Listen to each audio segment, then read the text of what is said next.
Welcome to Train Freediving. In this video, I'm going to share with you 4 exercises to improve and optimize your Frenzel technique.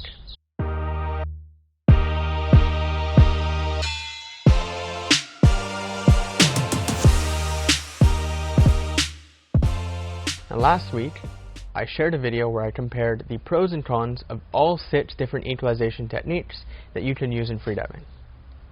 Of course, I started with Frenzel.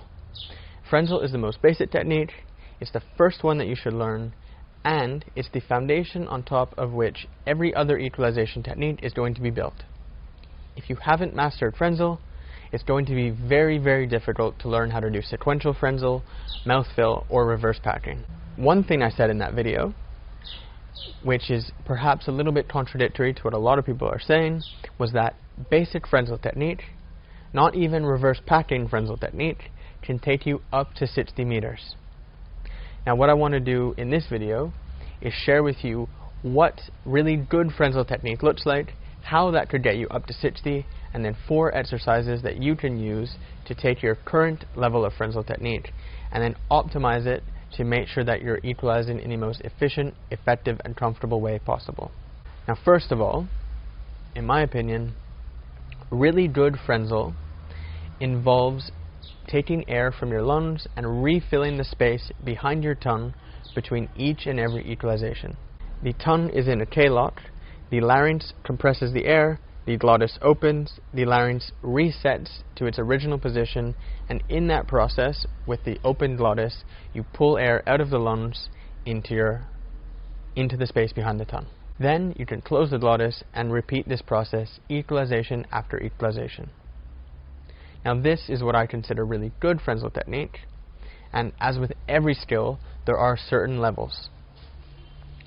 Okay Frenzel technique involves doing multiple equalizations with a closed glottis, and then when you run out of air, you then use your jaw in a bid motion with a bid reverse pack to refill the space behind the tongue, and then again you keep the glottis closed and do multiple equalizations. Really bad Frenzel technique involves doing multiple equalizations with a closed glottis, and then when you run out of air, instead of using a reverse pack, you actually use your abs and your intercostal muscles to squeeze the air up into your mouth. Bad technique using the abs and intercostals is going to run out very shallow, somewhere between 0 and 30 meters, and the likelihood that you squeeze even at these shallow depths is going to be relatively high. Average Frenzel, multiple equalizations with bid reverse packs, is going to run out somewhere between 0 and 40 meters, and then if you force it beyond 40, you're putting yourself at a high risk of squeeze.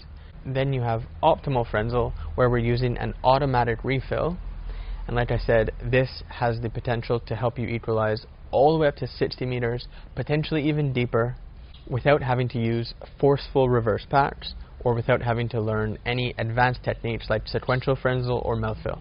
At this point, I'm going to bring the camera a little bit closer. I'm going to do a demonstration of optimal Frenzel technique, and then I'm going to give you 4 different exercises which are going to take you step by step to taking your current Frenzel technique and then really optimizing it to use an automatic refill between each and every equalization. So what I'm going to do for the demonstration is to attach my nose clip tight enough to equalize, but I'm going to leave a little space so that as I equalize, some air escapes through my nose. Then I'm going to hold the microphone up to my throat so that you can hear that between each and every equalization, a little bit of air is coming from my lungs to refill that space.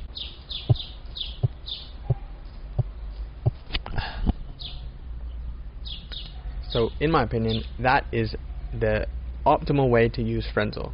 Equalize, refill. Equalize, refill. If you do it correctly, the refill is automatic. You don't have to think about it. You don't have to even do anything. It's just the process of equalizing takes air from the lungs and refills that space. Now, the first exercise to make sure that you're actually able to do this is what I call the no abs grouper call. So we're going to make this noise, and the aim is to learn how to do it without contracting the abs. With the abs, you could go You should be able to use the larynx, moving it up and down without squeezing the abs to make that noise.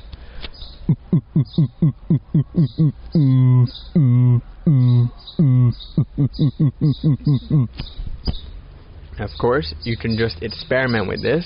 It's very difficult to teach exactly how to do it, and unless I see you specifically, I couldn't tell you exactly what your problem is, but it's just an experimentation process. Play around with lifting and raising your larynx, moving your Adam's apple up and down, and by doing that over and over again, you'll be able to make that noise in multiple different ways without squeezing your abs. Now, the second exercise is going to teach you how to apply the grouper call noise to refilling the air behind your tongue. So again, you're going to use a nose clip and you're going to put it on your nose tight enough to equalize your ears, but loose enough that some air passes through the nose clip when you equalize. Now, this exercise, what you're going to do is you're going to equalize, you're going to hold the equalization for 1 to 2 seconds, and then you're going to make the grouper call sound.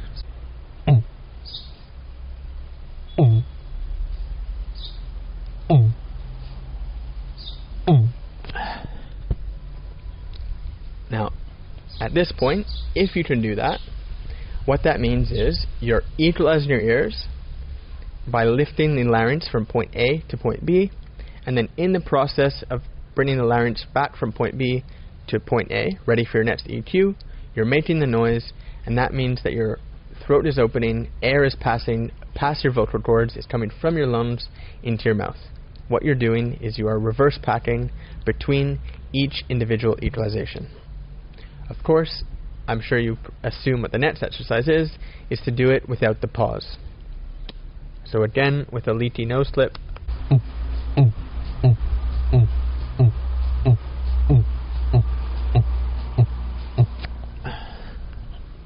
Okay, so then this is very similar to what you would do on an actual dive. Equalize, pull air out of the lungs. Equalize, pull air out of the lungs. However, if you're making a sound, it's a sign that you're using quite a lot of force to pull the air up. So at this point, you've got the basic technique, you've got the basic concept, however, it's a little bit too forceful, a little bit too aggressive to be used safely at depth. This is very similar to doing full jaw reverse packs, and then somewhere beyond 40 meters, you're going to be putting yourself at risk of squeezing. You're taking too much air per refill of the tongue. So the fourth exercise is to just practice this over and over and over again with a leaky nose clip, and then slowly making that grouper call sound quieter and quieter until the only thing that you can hear is the hiss of air, so tss, tss, tss, tss, tss, coming from your lungs up into your mouth. And it would look like this.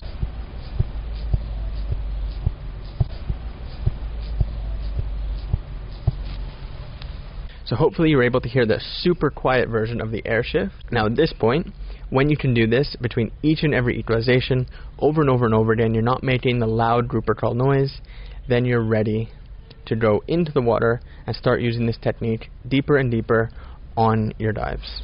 So like I kind of said at the beginning of the video, by definition, Frenzel just looks at one equalization. Is the tongue raised, and are you using the larynx to compress the air? Now, in my opinion, where Frenzel can go to the good side of technique or the bad side of the technique is how you're approaching the refilling of the air between each equalization. If you do multiple equalizations without a refill, either using the abs or a big jaw reverse pack to perform the refills, then this is what I call active reverse packing or active air shift, and that is on the bad side to the average side of Frenzel. Now, if we can start to use just the small movements of the larynx, point A to point B to equalize, and then point B back to point A to shift air, this is when we start getting to the really good side of Frenzel, and when we're doing what we would consider a passive air shift or an automatic refill. Now, like I said, if you can do this, this is, in my opinion, the optimal technique with Frenzel. It's the one that's going to get you the deepest, 60, potentially even deeper, and it's going to be the one that's going to get you to these depths in the safest way. If you're making sure that you're doing the exact same thing from the surface all the way to depth, your equalization will stop when you reach the limits of your chest flexibility. You can't force yourself to a depth where you can squeeze, so it's always going to be relatively safe, and progression is going to happen in correlation with your relaxation, your blood shift, and your flexibility. So the natural progression with this technique is going to be very safe and very passive. So try these 4 exercises, see if you can manage to learn how to have the quietest possible air shift from your lungs to your mouth between each individual equalization, and then when you can do that dry, take it into the water, and I can almost guarantee that the comfort that you're going to feel at depth with your Frenzel equalization is going to be so much higher than it ever could possibly be if you were using abdominal air shift, big jaw reverse pack air shift, or any other equalization technique without first mastering proper Frenzel.